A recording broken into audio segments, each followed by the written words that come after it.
Hello friends, मैं पूनम कुमारी आप सभी का आपके अपने इस यूट्यूब चैनल पर बहुत बहुत स्वागत करती हूं।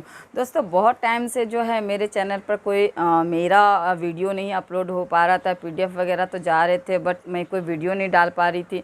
एक्चुअली कोई वैकेंसीज़ वगैरह भी नहीं आ रही थी, तो एक सुस्ती सी थी लाइफ में। मैं खुद नहीं कुछ कर पा रही थी, मैं खुद नहीं पढ़ पा रही थी, तो आप लोगों के लिए भी कोई कंटेंट मैं नहीं ला पा रही थी। लेकिन अभी हाल फिलहाल में क्या हुआ कि बीपीएससी का जो एग्ज़ाम है आपका यानी 12 दिसंबर को क्लियर हो गया है कि 12 दिसंबर को जो है बीपीएससी का एग्ज़ाम होना है। तो चूँकि डेट क्लियर हो गया है और बिहार के स्टूडेंट्स के लिए ये बहुत बड़ा मीन्स एक मौका होता है कि वो पदाधिकारी पद को ग्रहण कर सके।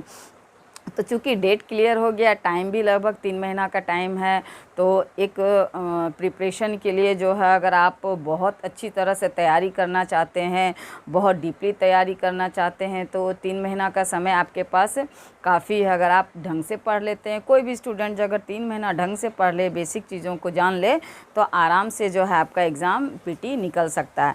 तो हम लोग जो है अब इस चैनल पर यानी जो भी अभी से कंटेंट पड़ेगा वो बीपीएससी बेस्ड होगा और इसमें जो है सभी टॉपिक्स लिए जाएंगे। मीन्स टॉपिक्स का कहने का तात्पर्य है कि आपको सभी सब्जेक्ट को पढ़ाया जाएगा, जैसे हिस्ट्री से लेकर के करेंट अफेयर्स से लेकर के आपका ज्योग्राफी, पॉलिटी, बिहार स्पेशल, जितना भी यानी आपका इसमें पूछा जाता है बीपीएससी में जो भी सब्जेक्ट, साइंस वगैरह सारा कुछ जो है आपको मैं स्टेप बाय स्टेप बताऊंगी। यानी ऐसा कुछ सेट कर रही हूँ मैं इस चैनल के लिए, आप सबों के लिए इस चैनल पे, कि जैसे एक सप्ताह में अगर हिस्ट्री पढ़ाती हूँ तो उसके बाद जो है अगले सप्ताह फिर किसी सब्जेक्ट को लूँगी, उसके अगले सप्ताह फिर किसी सब्जेक्ट को लूँगी।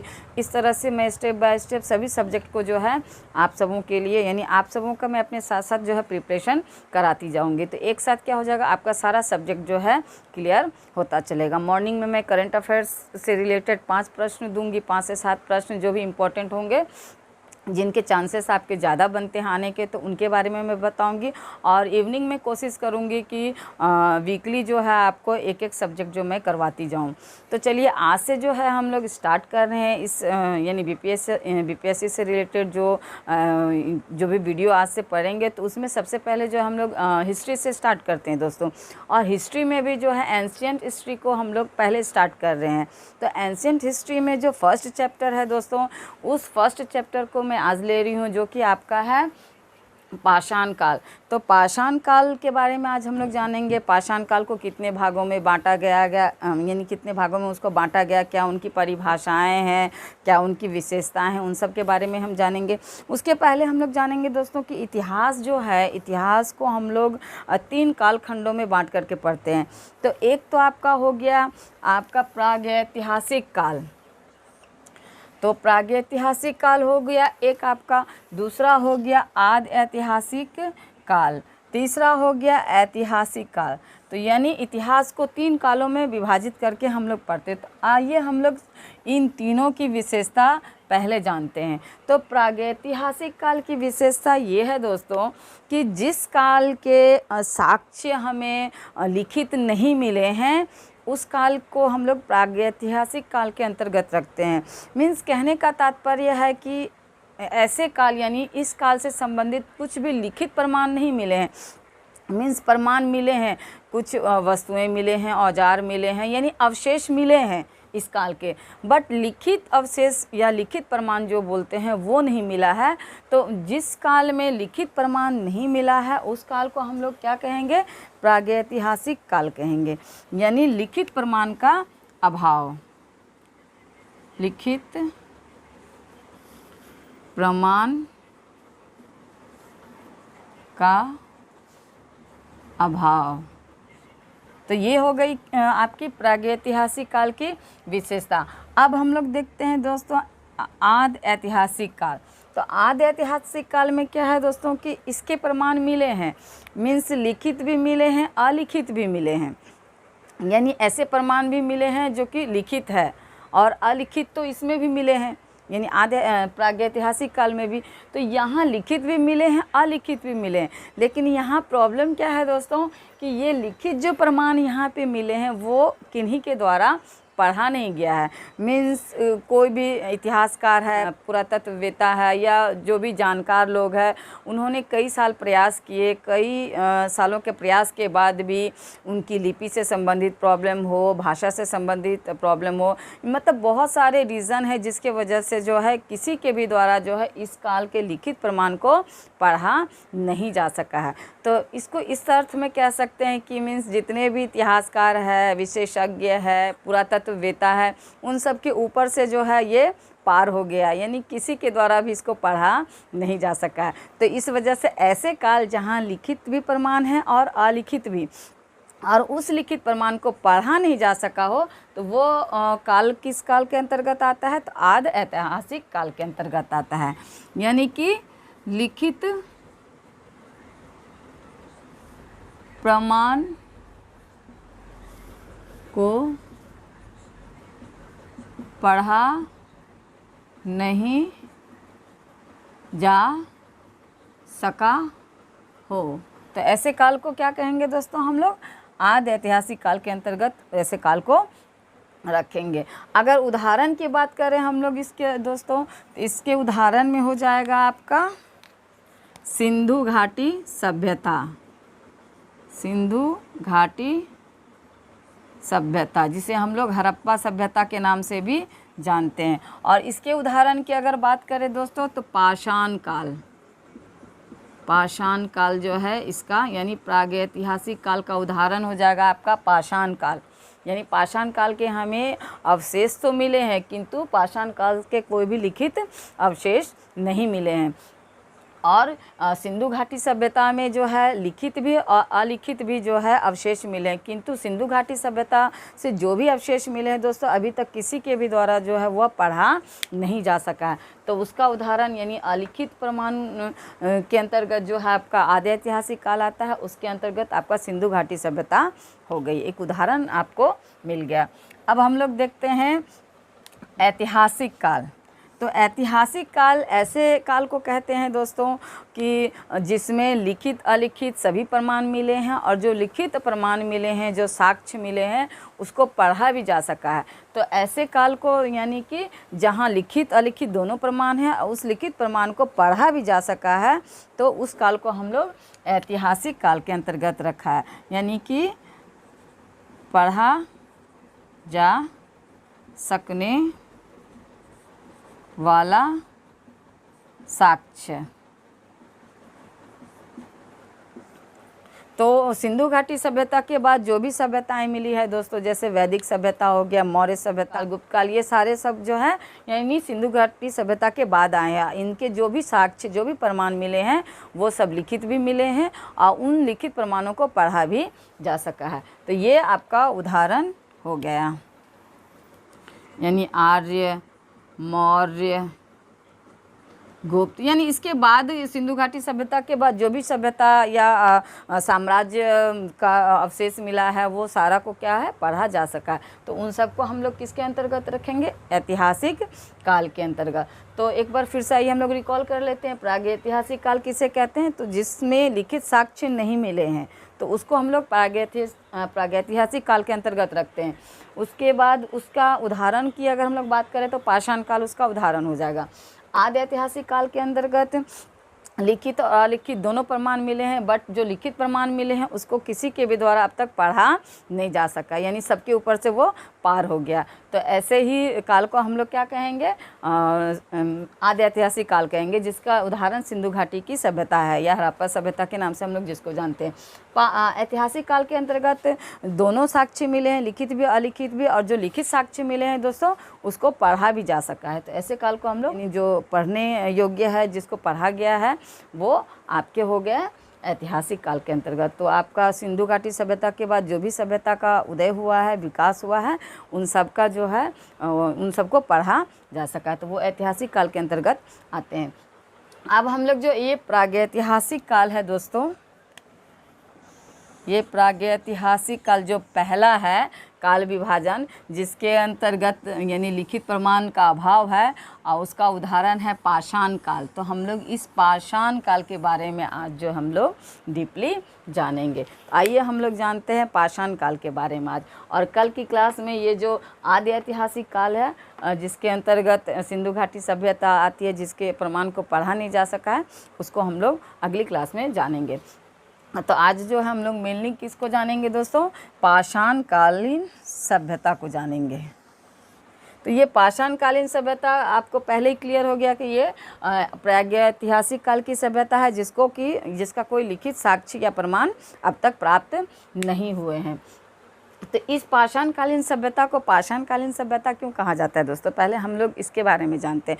तो पाषाण का अर्थ होता है दोस्तों पत्थर, और इस काल से जो भी अवशेष मिले हैं, चाहे वो औजार मिले हो, चाहे वो मीन्स आभूषण मिले हो, तो वो ज़्यादातर जो है आपके पत्थरों के बने मिले हैं। तो इसलिए इस काल को क्या कहा गया है दोस्तों? पाषाण काल कहा गया है। और पाषाण काल को भी दोस्तों 3 भागों में विभाजित किया गया है। तो एक काल तो हो गया आपका पूरा पाषाण काल, दूसरा हो गया आपका मध्य पाषाण काल, तीसरा हो गया आपका नव पाषाण काल। तो पूरा पाषाण काल, मध्य पाषाण काल और नव पाषाण काल, इनके भी विशेषताओं के बारे में हम लोग जानेंगे। तो पूरा पाषाण काल के अंतर्गत दोस्तों जो मनुष्य का जो जीवन था वो कैसा था? आदि मानव, यानी इस काल में मनुष्य जो थे आदि मानव का जीवन जीते थे। मीन्स वो जो है पशुपालन से अनभिज्ञ थे, वो खेती से अनभिज्ञ थे। उस टाइम तक जो है तांबा चाहे लोहा, इन सब का कहीं कोई जिक्र नहीं था, कहीं कोई यानी कोई पहचान इंसान में, मनुष्य में नहीं थी। यानी उस काल का जो जीवन था दोस्तों, हम लोग जो बोलते हैं आदि मानव हो क्या, गुफाओं में रहते हो क्या, किस ज़माने से आए हो, तो ये आदि मानव की जो संकल्पना हम लोग अपने दैनिक जीवनचर्या में रखते हैं, तो इस आदि मानव की संकल्पना जो है इस पाषाण यानी पूरा पाषाण काल की ही देन मानी जाती है। यानी उस काल का जो मानव था दोस्तों, उस काल का मानव जो पूर्णतः जो है आपका यानी कि शिकारी जीवन व्यतीत करते थे। उनको घर द्वार का कहीं कोई ठिकाना नहीं, गुफाओं में वो रहते थे। वस्त्र आभूषण से यानी कोई लेना देना नहीं है, बस पेट भरना है, और रात्रि जो है विश्राम के लिए वो जो है गुफाओं का इस्तेमाल करते थे। तो और भोजन में भी क्या करते थे दोस्तों? मांस खाते थे, यानी पशुओं का मांस वो खाते थे, और जो कंदमूल और फल वगैरह होते थे पेड़ों पर, उससे वो अपना भरण पोषण करते थे। तो इस काल की क्या विशेषता है दोस्तों? मांसाहारी जीवन, यानी इस काल में जो है वो मांसाहारी जीवन व्यतीत करते थे। चूँकि आग का आविष्कार नहीं हुआ था यहाँ तक, तो ये कच्चे मांस ही खाते थे। अब हम लोग आते हैं मध्य पाषाण काल में। तो मध्य पाषाण काल में क्या हुआ दोस्तों? यहाँ तक जो है आपका पशुपालन सीख गए थे। यानी मध्य पाषाण काल के अंत तक जो है आपका पशुपालन से जो है जो मनुष्य यानी पशुपालना वो सीख गए थे। सबसे पहला जो जानवर था वो उन्होंने कुत्ते को पशु के रूप में पाला था। तो पशुपालन जो है आपका मध्य पाषाण काल के अंत तक प्रारंभ हो गया था। यानी कि इस काल तक जो है मानव जो है, मनुष्य जो है पशुपालन सीख गया था। तो ये मध्य पाषाण काल की विशेषता हो गई। अब आते हैं हम लोग नव पाषाण काल में। तो नव पाषाण काल की विशेषता क्या है दोस्तों? तो नव पाषाण काल की विशेषता है कि इस काल में जो है मनुष्य कृषि करना सीख गया था, कृषि करना सीख गया था, और पशुपालन तो आपका मध्य पाषाण काल में ही सीख गया था मनुष्य।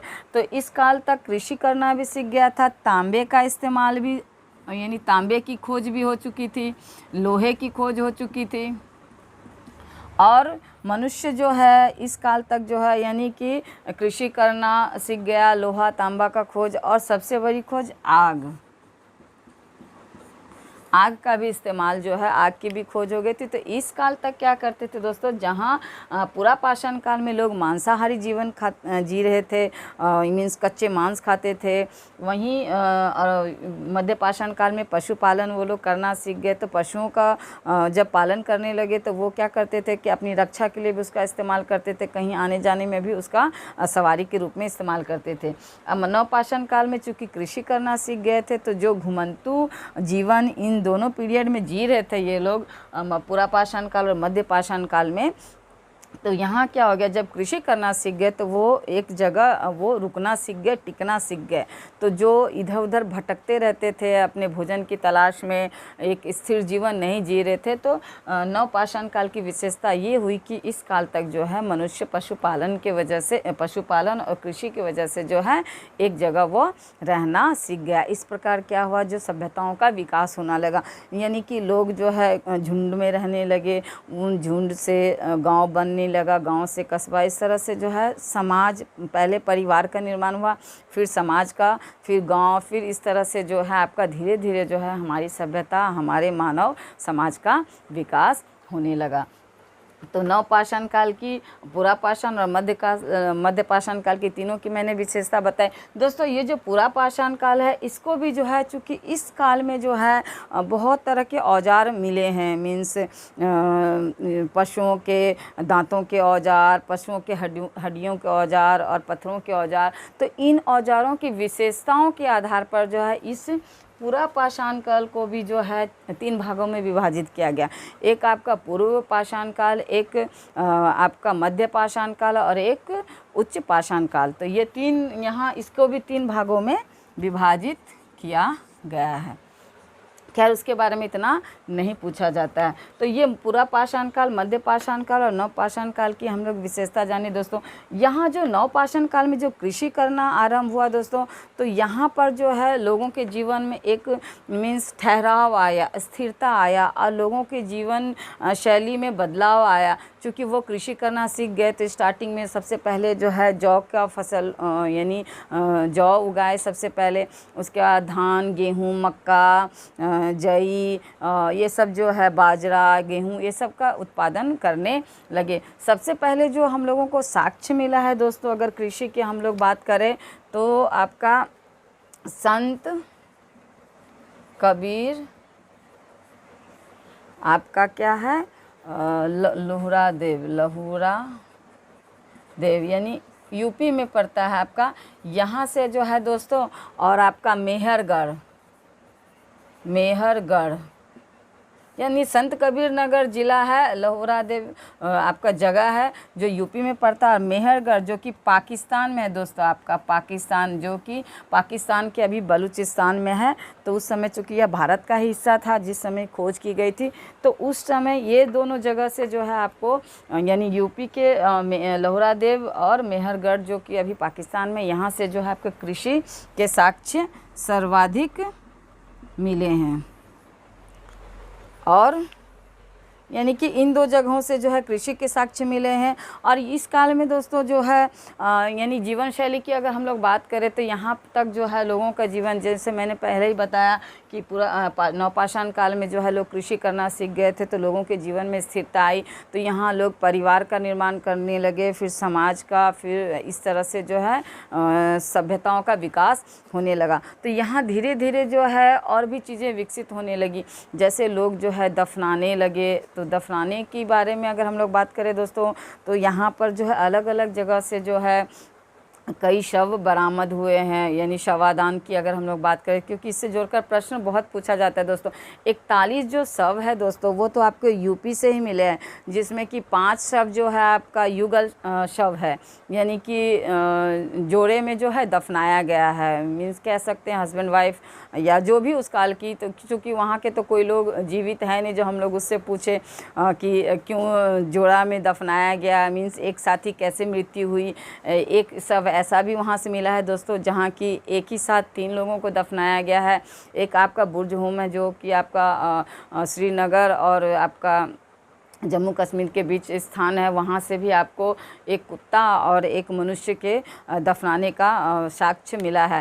तो यानी कि 5 शव जो है एक साथ युगल में मिले हैं। मीन्स इसको उसके साथ साथ कुछ वस्तुएं भी जो है उस शवाधान से मिले हैं, तांबे के कुछ आभूषण, कुछ वस्तुएं उसमें मिले हैं। अब ये कहा नहीं जा सकता कि इस शवों के साथ यानी युगल शव क्यों दफनाए गए, यानी एक साथ स्त्री और पुरुष को क्यों दफनाया गया, क्या रीज़न था, या फिर उसके साथ ये वस्तुओं को दफनाने का यानी क्या रीज़न हो सकता है। मीन्स किस कारण से दफनाया गया, क्या एक साथ ही उनकी मृत्यु हुई, या जो हम लोग अभी तालिबान शासन देख रहे हैं अफ़गानिस्तान में, ये तालिबान उस टाइम भी ज़िंदा थे जो कि स्त्री और पुरुष को एक साथ ही मार करके दफना रहे थे।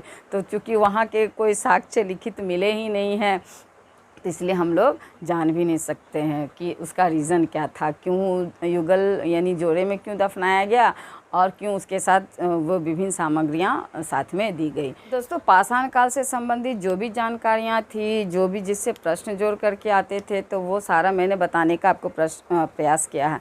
आप लोग ऐसा कीजिए कि इसके बाद जो है आपका यानी लूसेंट का कोई भी बुक लीजिए और उससे जो है इस चैप्टर से संबंधित जो भी ऑब्जेक्टिव बनते हैं उसको आप प्रैक्टिस कीजिए। तो आपका यानी अगर इस वीडियो को देखने के बाद अगर आप उसको प्रैक्टिस करते हो तो आपका सारा प्रश्न जो है आसानी से हल होगा और आप जो है एक बेहतर तैयारी के साथ जो है अगले एग्ज़ाम के लिए यानी आप तैयार होंगे। तो चलिए अगली क्लास में जो हम लोग सिंधु घाटी सभ्यता के बारे में जानेंगे, जो कि आपका आद्य ऐतिहासिक काल की सभ्यता मानी जाती है। तो कल के क्लास में हम लोग सिंधु घाटी सभ्यता के बारे में जानेंगे। तब तक आप लोग मस्त रहिए और एग्ज़ाम की तैयारी कीजिए।